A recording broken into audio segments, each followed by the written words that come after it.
Hello everyone and welcome to my channel. এখন আমি the goat life এই সিনেমাটা নিয়ে কথা বলবো। এই সিনেমাটা ডিরেক্টর ব্লেসি, মিউজিক দিয়েছেন এআর রহমান। এই সিনেমাটা আমি ট্রেলারে রিভিউ করার সময়তে আমি বলেছিলাম যে আদুজীবিতম এই নভেলটা থেকে এই সিনেমাটা নেওয়া হয়েছে।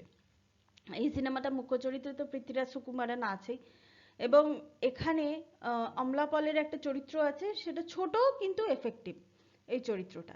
এই সিনেমাটা যদি জনরা ওয়াইজ যদি আমি দেখি, এটা একটা কিন্তু সার্ভাইভাল ড্রামা আমি থ্রিলার এখানে মেনশন অনেকে করছে, কিন্তু আমার না থ্রিলড যদি আপনি এখন একটা মানুষ সার্ভাইভ করতে করতে তার মধ্যে যে পরিবর্তন আসছে, সেই পরিবর্তনটাকে যদি থ্রিলড হিসাবে নেন তাহলে সেটা থ্রিলার।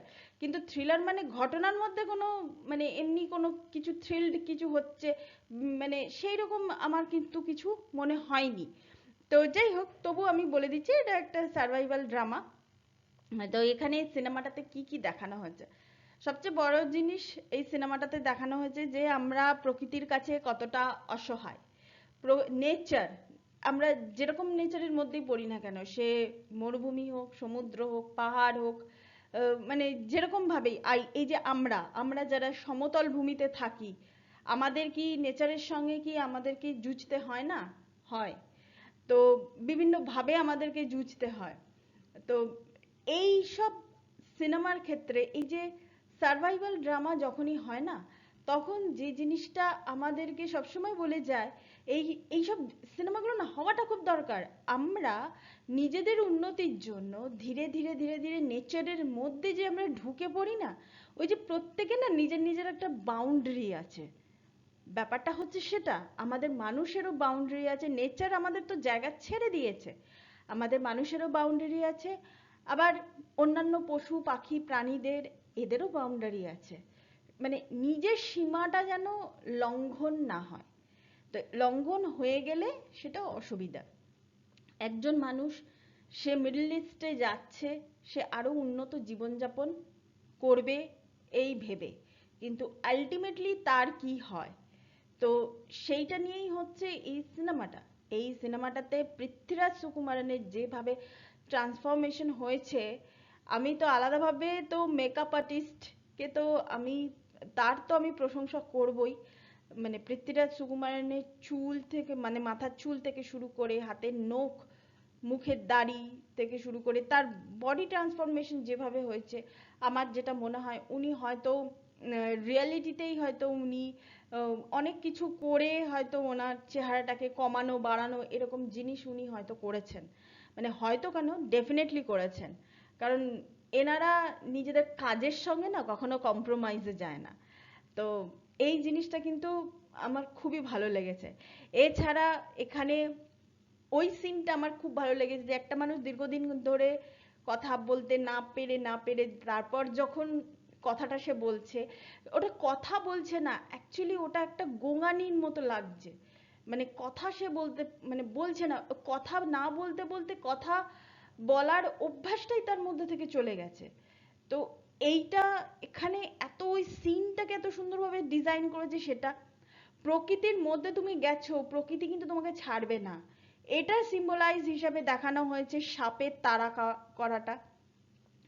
এটা এটা তো মানে, মানে ওই জায়গায় যেভাবে ক্যামেরাটা যাচ্ছে, মানে ওই জায়গাগুলো খুব ভালো লাগছে।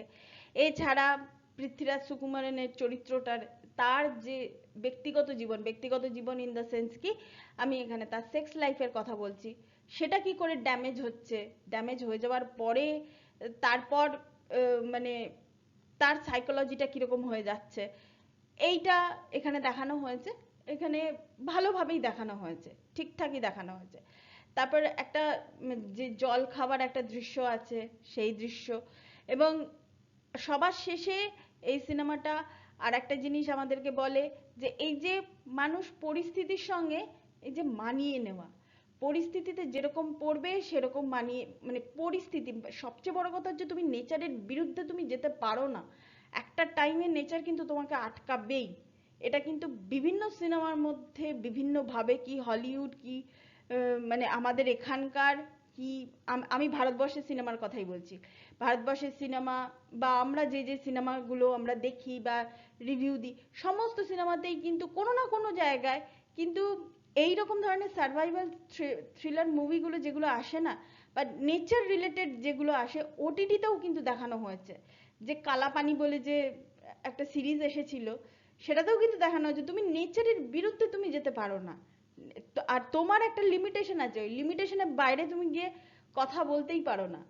ওই সবসময় মানে আমাদের অ্যাক্টিভিটি গুলো যেন লিমিটেশনের মধ্যেই যেন থাকে, একটা লিমিটের মধ্যেই যেন থাকে, তার বেশি যেন না বেরোয়। তার বেশি বেড়ে গেলে আমাদের এইভাবেই আমাদের সার্ভাইভ আমাদেরকে করতে হবে। তো এটাই ছিল গোট লাইফ। এখানে দেখুন, এটা খুব মাস্টারপিস সিনেমা হবে কি এটা অস্কার পাওয়া উচিত, আমি ওই তর্কে গেলাম না। আজকে অস্কার যদি নাও পায় গোট লাইফ, তাতে কি গেল এলো, মানে সিনেমাটা তো ভালো সিনেমা, এটা হচ্ছে শেষ কথা।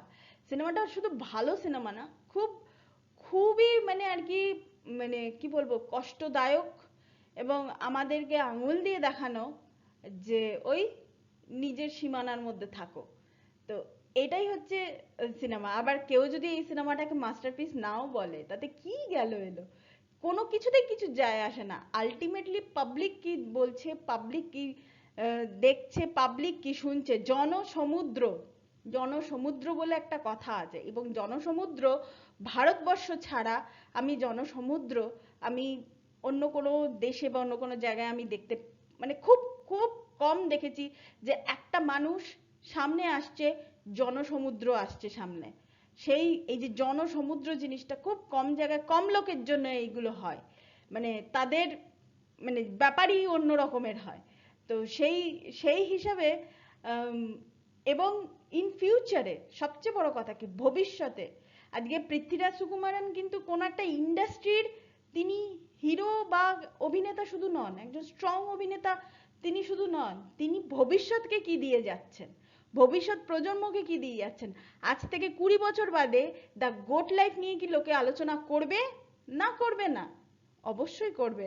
এই সিনেমাটার মেকিং ওয়াইজ এভরি মানে এভরি মানে কি বলবো, সিঙ্গেল সিঙ্গেল মোমেন্টে এই সিনেমাটাকে দিয়ে যেভাবে স্টেজিং করা হয়েছে, সেই প্রত্যেকটা জিনিস নিয়ে কিন্তু গোট লাইফ মানে আমাদের ভবিষ্যৎ প্রজন্মকে অনেক কিছু দিয়ে গেলেন। এই ধরনের অভিনেতা খুব কম হয়, খুব কম হয় এই ধরনের অভিনেতা, যারা অনেকেই আছে, অনেক সুপারস্টারই আছে যারা স্ক্রিপ্ট দেখে, কাজ করে, বিভিন্ন লোকেশনে শুটিং ফুটিং করে, করলো, সিনেমা হিট হয়ে গেল, ব্লকবাস্টার হয়ে গেল, আবার নেক্সট প্রজেক্টে চলে যায়। কিন্তু কজন আছে যারা ভবিষ্যৎ প্রজন্মের জন্য যারা কাজ করছে, ভবিষ্যৎ প্রজন্মকে একটা কিছু উপহার দিয়ে যাচ্ছে, ভবিষ্যৎ প্রজন্মের যারা সিনেমা নিয়ে পড়াশোনা করবে তাদের জন্য একটা উপাদান দিয়ে যাচ্ছে, এরকম কজন অভিনেতা আছে? সেটা কিন্তু পৃথ্বীরাজ সুকুমারন আজকে কিন্তু এই সিনেমাটা করে উনি কিন্তু আজকে দেখিয়ে দিলেন। তো এটাই ছিল আমার এই সিনেমার review. Thank you so much. That's all. Please keep watching and please subscribe my channel. Till then, good bye.